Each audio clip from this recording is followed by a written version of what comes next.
Hi again, everybody, and we are going to finish up the lecture for content for week one. I want to go over just some odds and ends, just some things, basic understanding, foundation building blocks that you need to know before we move on. And we're going to talk about the UCR, which is the Uniform Crime Reports, which is a way of measuring crime. It's a way of measuring criminal behavior. I'm not going to go into this too deeply because you should have gotten this in Introduction to Criminal Justice, but I will give you a quick background. So this was the first formal measure of crime behavior in the United States. It is a measure where every law enforcement agency from local to state to federal reports the number of arrests and the category of arrests that they make on a monthly basis. They compile a 12-month, year-long span of data and crunch all of those numbers, and it is a gargantuan undertaking because there's so many law enforcement agencies. And there's so many arrests in a given year. But what they do is they compile that into a giant report and then they disseminate it to the public so that we can get a, air quotes, picture of what crime looks like in a given year.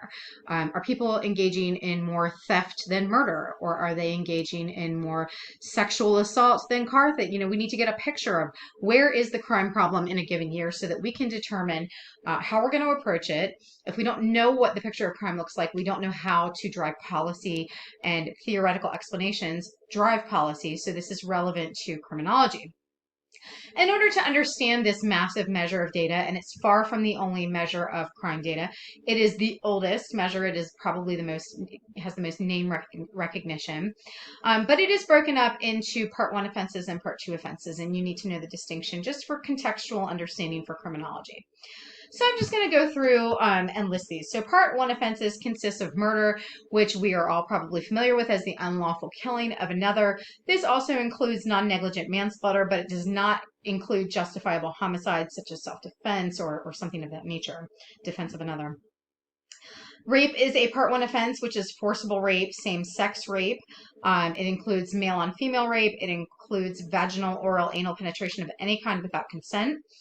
And just, an FYI, the majority of rapes are committed by somebody who is known to the victim. Stranger rape happens, but statistically it's far less common than being sexually assaulted by somebody you know. Robbery is the unlawful taking of another person's property using force or violence or the threat of force. This is a distinction I like to make because, people tend to use robbery and burglary as synonyms, but they are two different acts. Robbery is literally through the coercion of force. I am the offender. I am coming to rob you. You are there. I threaten you, or I imply that I'm going to physically threaten you unless you let me take your money, your wallet, your car, whatever. Versus burglary, which is also a Part 1 offense, which is the unlawful entry of a structure to commit theft. The individual isn't there. You're not threatening harm to them or death to them in exchange for, the goods that you're looking to steal. So I do want you to understand that robbery and burglary are distinct and separate offenses, and they shouldn't be used as synonyms because they are very different crimes. One is actually a violent crime, whereas the other is nonviolent. There is no threat of coercion or force. Aggravated assault is a Part 1 offense. It is the unlawful attack of one person by another. There are two types of assault that fall under aggravated assault. The first is simple assault, which is typically a misdemeanor, a lesser charge. This would be something like pushing or shoving, etc. And then there's aggravated assault. This is a felony. This is a much more serious assault. This occurs when somebody uses a weapon or when there is enough damage to the victim that they require medical attention. So something, there are lacerations, bones get broken, dislocations, etc. So those two different categories are based on the severity of the damage and the offense done. Larceny and theft is one category under Part 1 offenses, and this is going to be the unlawful taking of another's property. This does not include motor vehicles. That gets its own separate category because motor vehicles are in fact so expensive. So the harm done when taking a motor vehicle is not the same as the harm done when somebody steals a candy bar from the local 7-Eleven.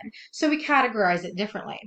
But larceny and theft would encompass things such as shoplifting, purse snatching, stealing of any kind. Following that, there's motor vehicle theft, which we just talked about, which is the unlawful taking of another person's automobile. This is considered a more serious crime just because the value of the car, not, although not everybody's car is got a huge amount of value, most cars are of more value than typical items that get stolen. And the final part one offense is arson, which is the willful burning of a structure. Excuse me for a second. It's the willful burning of a structure, an automobile, or personal property of another with or without financial gain. So sometimes people will engage in arson to get an insurance payout. Other times people do it because they simply enjoy watching things burn and there is some sort of secondary emotional gain that they get out of the process. I want to contrast part one offenses with part two offenses. So part two offenses are going to be your less serious crimes. Part one offenses are what I call your heavy hitters, your big hitters. The ones when people talk about crime, we typically murder, rape, robbery, that kind of stuff comes to mind. So we distinguish between part one and part two offenses because part two offenses are lesser crimes, they come with lesser consequences, and typically lesser harm. So examples of part two offenses would be things like drug-related crimes, prostitution, vandalism, etc. There's some level of harm being done, but no one's dying, nobody's getting sexually assaulted, nobody's getting physically harmed. So we categorize this as in the part two offenses because they are less serious. In addition to you understanding the UCR and the difference between part one and part two offenses, I also want you to be able to understand the distinction between the terminology that is criminology versus victimology. The ologies tend to, confuse people sometimes, which is why we're making the distinction. So with victimology, that is the study of victims of crime and the psychological effects of them on their victimization experience. It is a whole field of study where we look at why are some groups more victimized than others? Why are some groups repeatedly victimized where others are not? And what is the impact on victimization? How does it change the victim? How does it change their behavior? How does it impact their life, their marriage, their career, their mental health, etc.? So that's victimology. Okay. This is going to be an area where we're literally going to focus on the victim. How do you recover? How long, were you down and out from the damage, whether it's physical or emotional, etc. Versus criminology, which is a completely different area of study, but sometimes gets confused with victimology. Criminology is the study of crime and criminals. It is done through social science research. These are not guesses, right? These are not just shooting from the hip, making things up and it sounds good, right? We actually gather data and we run statistics to see, does your theory hold water or does it not? Is there empirical support for this data or is there not, right? And as we go through the term, I'm going to introduce you to theories that are very, very well supported empirically and others that are not at all, right? But they're still there. They're still in existence. So criminology requires, like I said, is a scientific process, the development of hypotheses and the development, testing those hypotheses through social science data, and then developing policy and legislative recommendations based on the theory hypothesis and how strongly that theory is supported. The less strongly a theory is supported, the less strongly you can come out and make a legislative or a policy recommendation. But when you have a theory that's really strongly supported empirically speaking, you can say, okay, hey, our explanation here of why crime happens is very strong.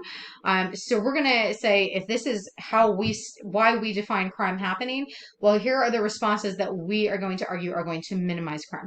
And often those policy explanations or legislative changes are also evaluated by data-driven science. That once a policy is incorporated, we will follow crime rates and say, okay, once we introduce this theory-driven policy, did crime go up or down after we did so? How well does the policy work?